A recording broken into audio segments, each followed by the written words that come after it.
What's going on, everyone? Trust the Buzz here. If you're new to the channel, just know I make daily Charlotte Hornets content, so if that interests you, make sure you go ahead and hit that subscribe button down below. If you cannot tell by the thumbnail or title of this video, we're going to talk about if Steve Clifford can unlock PJ Washington. This shouldn't be a long video, but I do want to talk about how PJ Washington is going to be the guy I look to step up out of everybody on the roster. There's expected jumps from guys like LaMelo, Jalen McDaniels, Cody Martin, even though, I expect them not to make the same jump as LaMelo or even in the same way. But those are guys that we expect to make a jump. Terry Rozier even.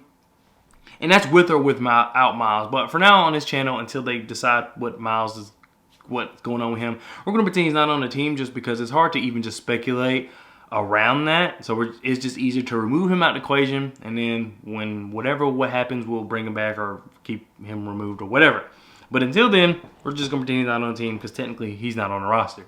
So anyway, the reason I want to talk about if Steve Clifford can unlock PJ Washington is because of the fact that when Steve Clifford was originally with the Charlotte Hornets, there was a guy he had named Marvin Williams. Marvin Williams, some people may know as a bust, some people may think he's not that bad. And with the Charlotte Hornets, he wasn't that bad. He wasn't worth an second overall pick, but I mean, we didn't pick him, so it don't matter. But we also picked Michael Kidd-Gilchrist, so there's that. Anyway, Steve Clifford knew how to use Marvin Williams. Marvin Williams getting paid $14 million around his time with the Charlotte Hornets for just kind of like sitting in the corner and shooting threes, which is kind of what PJ is doing now. Now, they're players. They similar height, similar weight, similar build. I think PJ's leaps and bounds better, even though that kind of sounds disrespectful, but PJ's a better defender. I really think he could actually defend the 5 if he was just taller. I think that's all it comes down to, is just a height thing. And then also, I think he's a better shooter, at least on the trajectory of being a better shooter, and he's just an overall just better player. The reason I feel like Steve Clifford is the one to unlock PJ Washington is because he knew what to do with Marvin Williams to make Marvin Williams look good. Why not, know what to do with PJ to make PJ look good? PJ is someone who he's a better dribbler. He can get to the basket if he wants to. A lot of times PJ is just stationary. They give him the ball. He shoots a 3. He makes it. He's a pretty efficient shooter, from the 4 or 5 slot. Now, I do think that there is a place where you run, let's say, Mark Williams and PJ together. PJ can space out the floor. You can also leave Mark Williams out and not in the paint, but in the dunker spot. And then that allows other guys to come in and do, whatever. Like LaMelo gets to come in and do a layup. Terry, whoever, enter player here.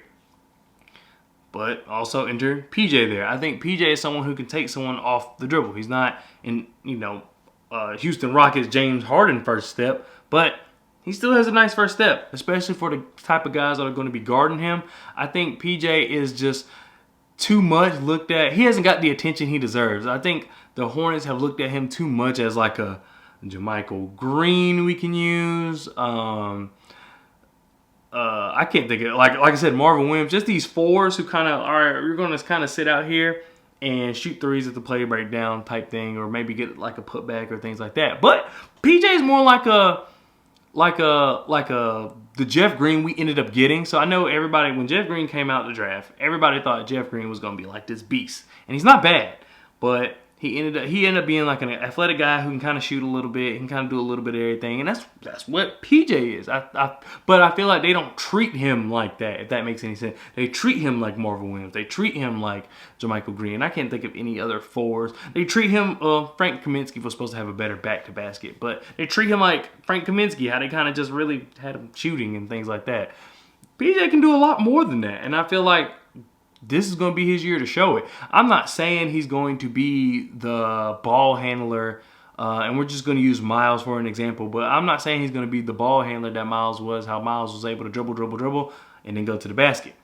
He's not going to be able to do that, and I don't expect him to do that. However, I expect PJ to be able to attack the basket enough to make the defense collapse, and PJ is smart enough to pass the ball out. We've seen that PJ is actually not that bad of a passer. So I think that Steve Clifford is going to be able to use PJ in a lot of ways, and he knows how to use players of that body type, of that skill set, because we've seen, like I said, how he made Marvin Williams look good.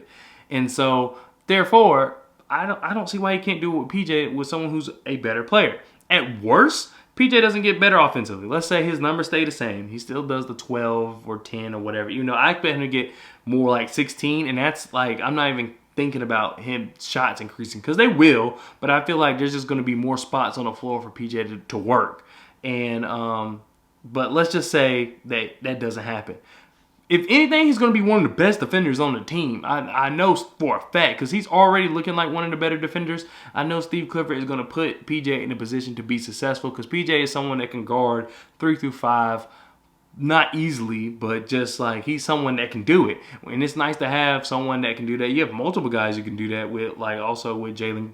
I'm about to say Jalen Green, but Jalen McDaniels as well. He can also guard the 3-2. He's more like a 3-4, but still.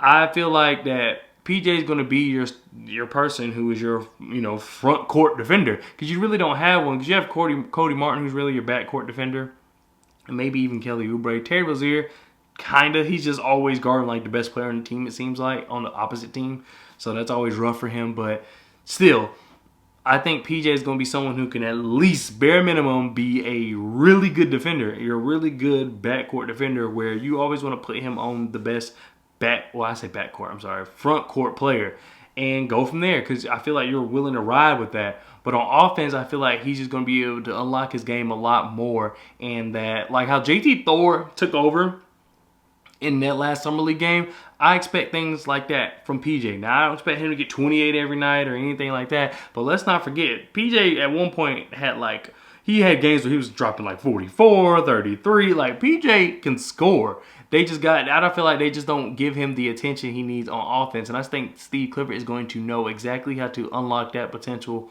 from PJ, and we're going to see a lot more of that. Now, I know, like I said, this may not have the most interesting video around, but hey, without, we're not knowing what's going on in Miles, the team's not talking to us, and then it's just everything slow in the NBA. These are kind of videos I'm going to be doing, but I like doing these kind of videos because I'm a basketball nerd, and I want to see players, like I actually like PJ. I want to see players like PJ be successful, but I also plan on doing videos on like just watching tape and maybe breaking it down with y'all, and just kind of talk about what certain players can do better going into next season.